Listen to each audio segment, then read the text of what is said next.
弟兄姊妹平安，今天是2024年的8月7号。今天的经文是诗篇107篇第1节到第3节，33节到43节，以赛亚书55章第1节到第9节，马可福音第8章第1节到第10节。今天要跟大家分享的主题是主的怜悯。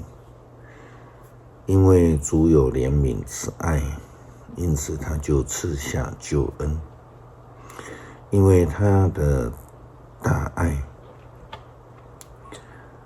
他就赐下赦罪的恩典，甚至对于那一些不认识他的埃及人们，上帝也赐下了10次的机会来选择，是要跟随摩西所介绍的上帝，或是他们继续依靠所认识的他们的偶像。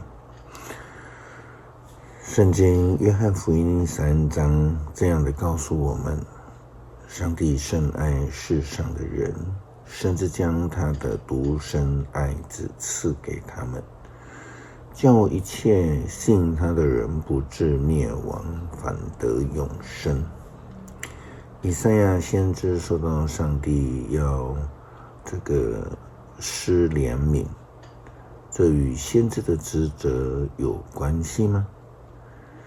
先知通常是宣告上帝的审判，与怜悯何关呢？事实上，就如同出埃及的10个灾难一样，我们必须反过来看。所以事实呢，是10个怜悯的故事的记载。同样的，以赛亚书55章第1节到第9节的经文，我们也看到了这样的记载。上主说：口渴的人啊，来吧，这里有水喝；没钱的人来吧，来买食物吃，不用花钱，不付代价。来买酒和奶喝，为什么花钱去买吃不饱的东西呢？为什么浪费工钱而仍旧挨饿呢？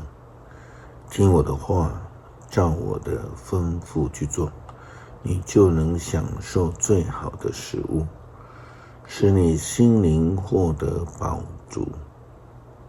我的民啊，听我的话，到我这里来，留心听我的话，你们就能够得到生命。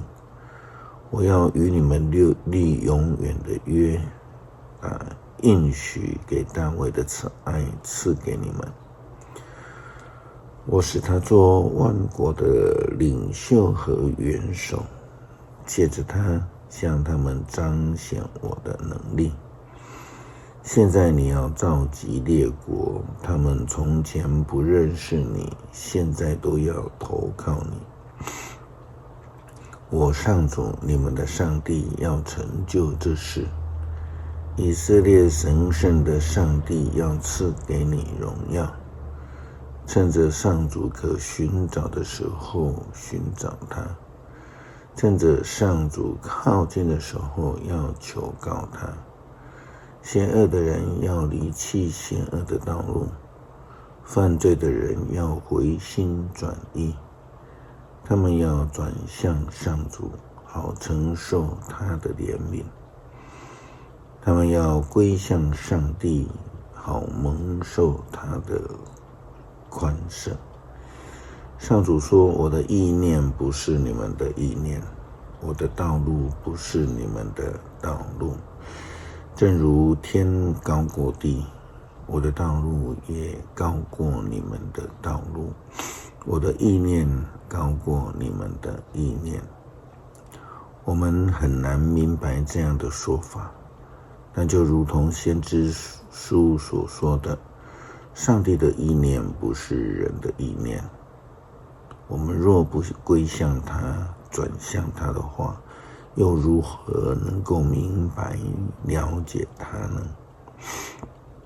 马可福音第8章第1节到第10节，记载了耶稣基督喂养4000人吃饱，剩下7篓食物。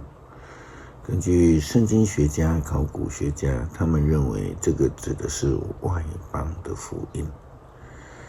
上帝的怜悯也临到了外邦的7个国家，这是他们赐下怜悯的一个记号。马可福音第8章第1节到第10节的这一段经文是这样的记载。过了好久，另外一大群人聚集在一起，他们没有什么可以吃的了。耶稣叫门徒来对他们说，我很替这一群人担心，因为他们跟我在一起已经3天了，现在没有什么可吃的了。如果我叫他们饿着肚子回家，他们会在路上晕倒，因为他们有的是从远方来的。他的门徒就问他，在这偏僻的地方，我们哪里去找足够的食物给这些人吃饱呢？耶稣问他们，你们有多少个饼？他们回答7个。耶稣吩咐群众坐在地上，然后拿起7个饼，感谢上帝，拨开，递给他们，门徒就分给大家。他们有几条，还有几条小鱼。耶稣献上感谢，吩咐门徒也分给大家。大家都吃，而且吃饱了，吃的人数约有4000。门徒收拾吃剩下的些血，一共装满了7个篮子。耶稣遣散群众，立刻与门徒上船往大马努他地区去。上帝的怜悯，上帝的爱，其实并不分犹太人或是外邦人，不分基督徒或是非基督徒，他赐下怜悯，此爱是要给所有的人，而不是给少数自以为义的人。诗篇107篇第1节到第3节，33节到43节。要感谢上主，因他至善，他的慈爱永远长存。他所救赎的人要从树这颂赞。他救你们脱离仇敌的手，从东西南北，从各国把你们领回来。上主使江河变为旱地，塞住了泉水的涌流。他使肥沃的土地变为荒芜的盐地，因为住在那里的人邪恶。他使沙漠变为池塘，使干旱之地有了泉水。